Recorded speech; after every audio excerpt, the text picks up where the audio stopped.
Welcome, friends. Today, I have left the settings on my phone's camera well alone, but also we are doing a comparison video.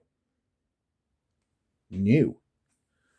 Now, this is the first of what could be a new playlist or a new sort of feature on the channel.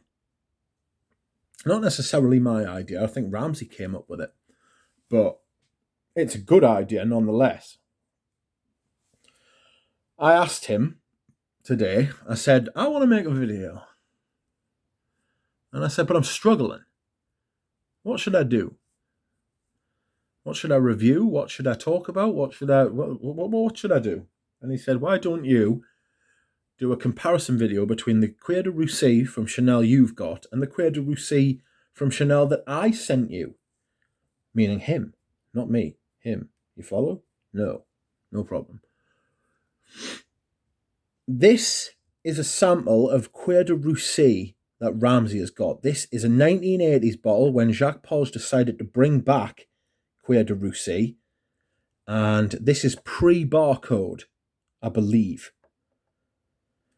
Now, this is Cuir de Russie from the Les Exclusifs collection, which I think this one was brought out in 2007, I want to say, 2008, around that sort of time, because this, if you can see there, and there's no guarantee that you can, indeed you can't, this is the eau de toilette. So this isn't even the latest version. Excuse me. This isn't even the latest version.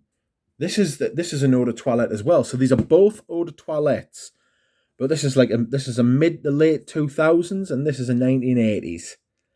So what we're going to do is we're going to do a comparison. They're both the same concentration though, which is interesting. I don't have the eau de toilette. I don't have the eau de parfum, I beg your pardon. But these are both eau de toilette. I'm going to try them both on skin. Risky. Well, it's not risky at all, is it really? But there we are. Anyway, first off, I shall apply Ramsey's Cuir de Russie. Now, obviously, I'm much more familiar with one of these than the other. Oh,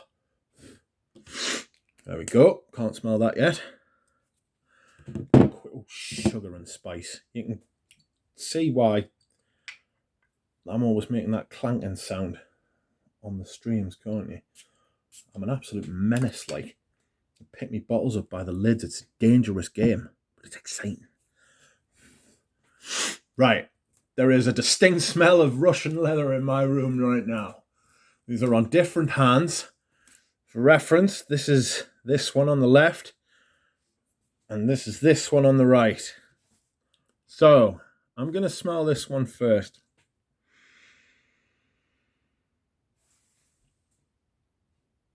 It's got that old smoke. You know, it's got that smoke on your clothes sort of smell, that birchy, tarry sort of, not staleness, but like oldness. Do you know that staleness I mean? It's not necessarily in a bad way. Like an aged sort of thing, like a clean but old. And this has the same. This is a little bit more industrial. This is a little bit more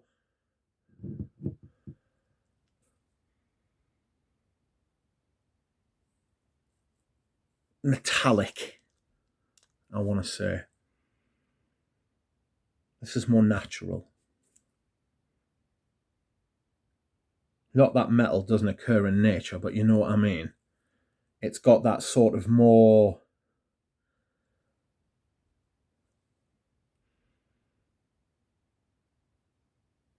metal.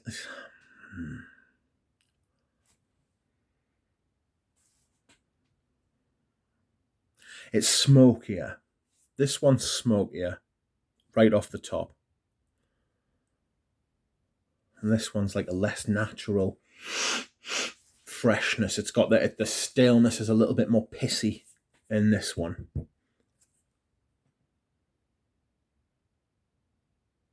I like them both. This one's more natural smelling, much more smoother. It's not much more. It's not much smoother, but it is smoother. It's transitioning to the mid now.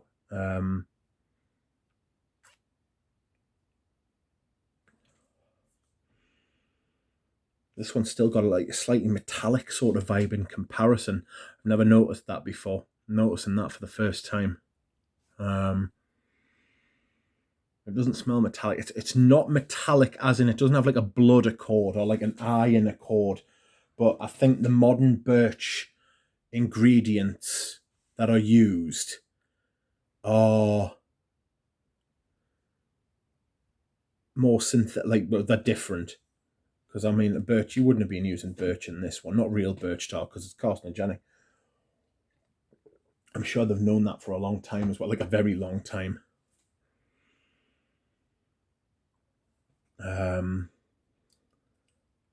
This one's more floral. This one. There's more florals in the mid. Much more prominent. It smells like there's like a rose in here as well, maybe.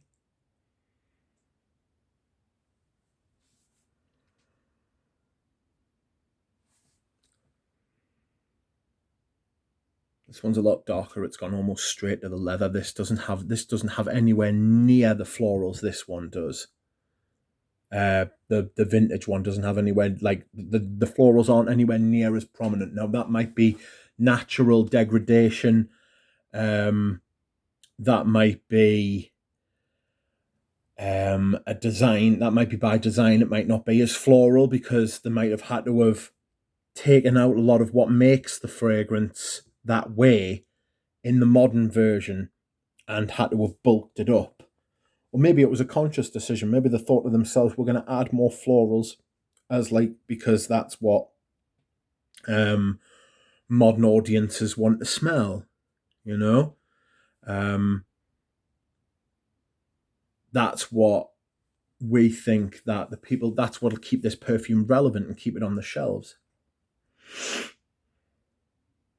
The leather's starting to come through in the modern one more now. The birch, the smoke, and the birch in both of them is front and center at the top. And then it sort of dies away a little bit. This is going straight to the mid and the base now. I think that might be to do with age. I'm not 100% certain of it because I didn't smell it when it was new, but this is vintage perfume. These are the things you have to... It's a different game with different facets and different rules and different things you've got to take into account in certain ways. It's just you pays your money and you take your choice. You know, if you want to smell something modern and you want a brand new bottle of something, then go out and buy a Xerjoff. You know, you want something that uses a shit ton of synthetics and smells like it was made in a lab, go and do that. You know, if you want something that's made by hand and you want to be able to trace everything back to source, buy vintage perfume. That's what they're about. They're much more about hand making. You know, it's the difference between a handmade bag and a hand sewn bag and a hand in a machine stitched bag. Not that I'm an expert on bags or anything, but it's you know the principle I mean.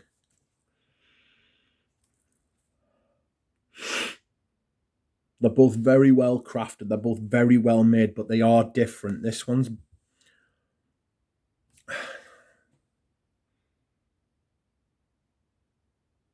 It's smokier, but not necessarily in a choking plastic bag kind of smoke. It's not necessarily like a black smoke. It's a black leather, but it's not a black smoke.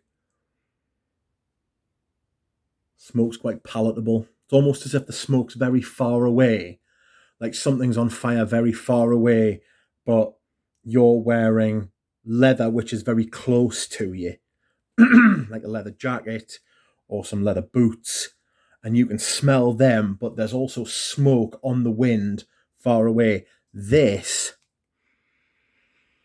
is almost the opposite. This is almost like you're standing near a pleasant smelling fire, you know, but like a birch fire at the same time. It's not like it's not like a tire fire, you know. It's not like a dumpster fire. It's like you're burning wood. There is burning wood in here, but not oud. Definitely not oud, like wood, fresh wood. You know, you're getting all the sap and the resin and the water from the woods, like producing steam. There's a cleanliness to it. There's like a, you know, fire cleanses all, you know. It's got that sort of vibe to it, but there's leather. There's like a leather, like away from you, like on the wind. You can smell leather on the wind, you know. And you're also surrounded by like meadows, like not meadows, but like fields of florals, yellow florals.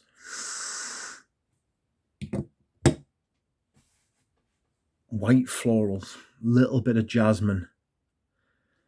Not sickening jasmine, not the horrible thick jasmine that makes me feel ill, not overdosed at all. These are both blended beautifully.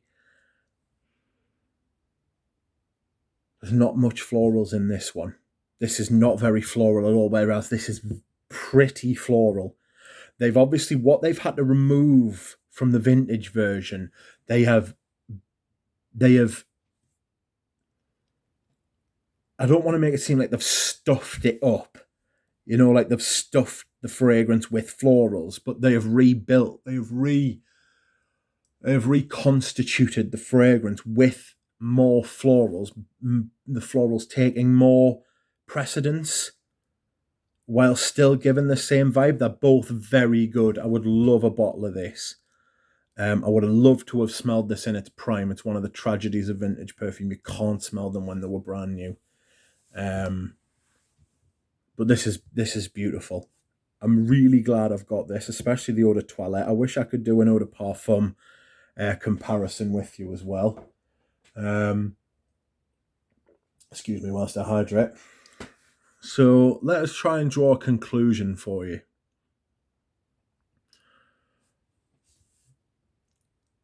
Close leather, smoke on the wind. Close smoke, leather on the wind. Floral leather, leather smoke, smoky leather. Birchy. This has gone very close to the skin on me, whereas this is pushing off a lot more. That might just be an age thing of the bottles. Both super worthy. So worthy. I am so glad I've got a 200ml of this. This will last me forever because I don't wear this all the time. Chanel, again, is like that. There, you can see it there. The Eau de Toilette on the bottom. There you go. Chanel fragrances, the Les Exclusifs, are the type of fragrances that I only wear once in a blue moon. Not because I don't like them, but because I do like them. I feel as though I've got to dress up for them. This is part of the problem with buying really expensive fragrances, is that you've got to tart them up loads. You've got to look for them. I mean, if you're sitting at home and you just want to smell nice and stuff like that, but Chanel makes you want to like make an occasion of it. And this fragrance is one of their seminal fragrances. I mean, for a brand, not many brands, especially not fragrance brands, have pieces of work like this that are central and seminal to the brand. Cuir de Russie, number 5, you know, just like that. And then obviously they're not the only ones. Pour Monsieur, Coco, Antace, Bleu de Chanel if you want. if you must, I might allow it. But you know what I mean? And there are plenty of the other women's fragrances as well. Cristal. What am I talking about? Cristal. You know? And others, number 19. Christ. We go on. Not many brands have fragrances like this. To me, this is in the top 2. Chanel number 5 is probably one of the most influential, if not the most influential perfume ever. And this, in Chanel's catalogue, for me, is number 2 on this year. Sorry about that. I don't mean it. But yes, that's where we are. I hope this has been helpful. I hope you have enjoyed it. I have enjoyed smelling them both next to each other. I will smell like this for the rest of the day. Plus my scent of the day, which you will find out at the weekend, which has been a first time. Well, I thought about doing a video about that, actually, but because this is essentially a first impressions of it, what I'm wearing. But anyhow, I will rack my brain and think of more videos to do. And I will see you again. All right.